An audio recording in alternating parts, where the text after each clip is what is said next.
there's a topic that we know we have to address, and it's been not only absence of leadership, but what's at stake, right? The future of our union is at stake in this runoff. We haven't been led in the last 3 years as union members. We haven't even been led in the last 3 months. That someone wanted to kind of bring up for us to have a discussion around today about where's where's from the desk of been? What happened to it? Because it sure is being used for campaign purposes and times. But once those ballots went out, ever since June 27th, I went back and looked, there hasn't been from a desk up. Not once. And we all know we've had some major events since that time. We've had a Newark to Philly move. We've had a fatigue MOU that's come out, and not a single talk about it. And I wanted to spend a moment to talk about those major events, especially none more important than that Newark to Philly move that actually occurred. It happened, and our members don't even know about it. There wasn't a discussion around it. There wasn't a briefing about it, not even talking about the members, and especially about families that have been taken out of their homes or their lives disrupted in order to move to Philadelphia. And that actually occurred to our union. The last time we were imposed upon of this magnitude was the white. And here we are, not speaking about it, not letting the members know about it. And members ask daily what's going on with it. And myself, even as a regional vice president, doesn't have the latest information of what's going on. Because at these times, our president has been absent of leadership, and absolutely absent of communication when it seems things aren't going that way.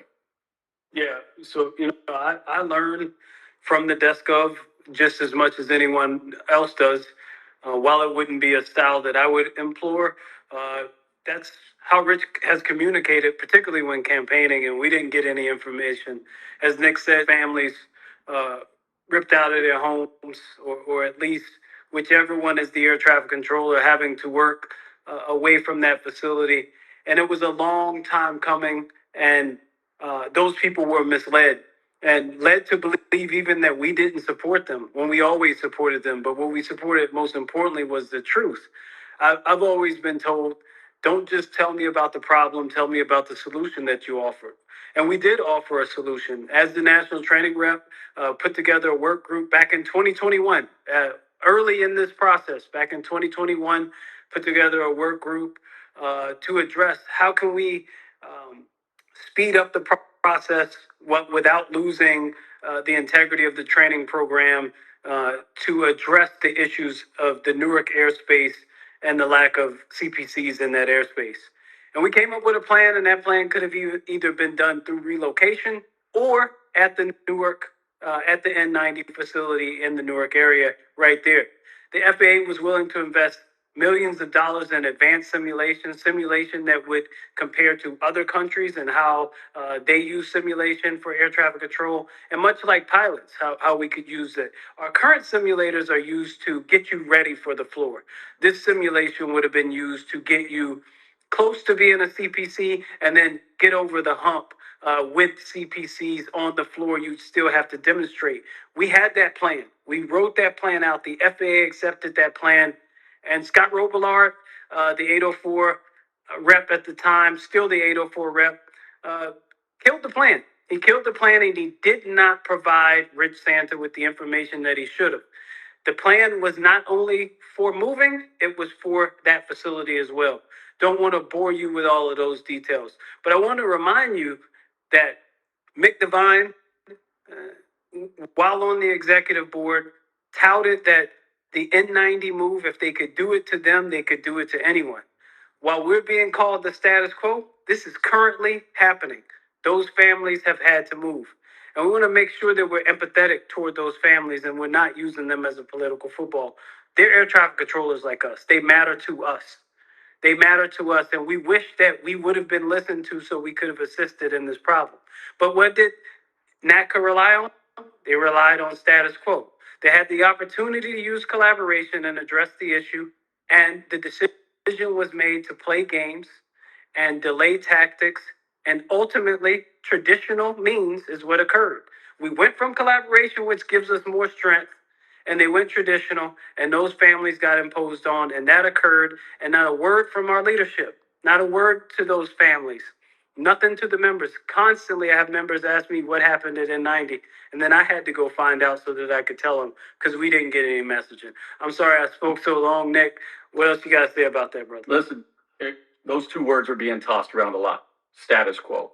N90, first of all, we need to learn from this very moment that when we call this status quo, and this is to all of our NACA members that are out there, it's it. You're seeing it. This is a direct example of no leadership. This is a direct example, and it's unacceptable. If we were president and executive vice president, listen, if you've got to call the baby ugly, call the baby ugly at times. Make sure the information is getting out there to our members, because right now we're in a rudderless union. Our regions, some of our regions are being educated, but many are being left out as well. We need leadership that's actually going to communicate the good, the bad, and the ugly, what we're facing and where we're going. And we know that that is our style. That is what we bring forward. This union needs actual leadership and not somebody who's going to hide when things get tough, saying, whoa, that's not me. I got to lean back in this time. There's no communication and going from there. I said it at the beginning, and I'll say it again. The future of our union is at stake in this runoff. You're going to choose what our future looks like. And if it looks like this, it's not a part, or it's not something that the members are out there screaming, saying, I think things are going in the right direction.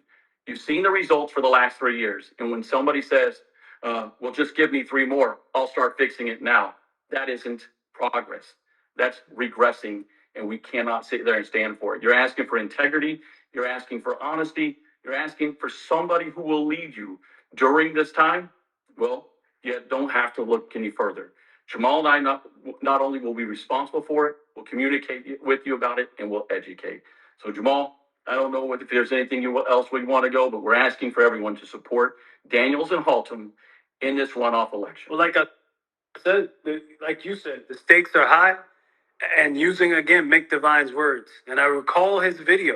If it can happen at N90, it can happen at DFW. It can happen at Kansas City Center. They can move you to O'Hare. They can move you wherever they want. They can move you for seasonal work. Well, it happened. It happened on their watch.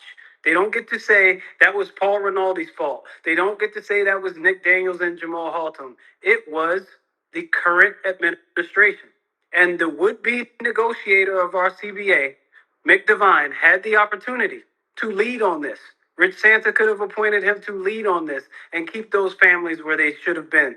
We had information. We had a plan that would have kept them where they were, and we were ignored, and we cannot sit silently on that.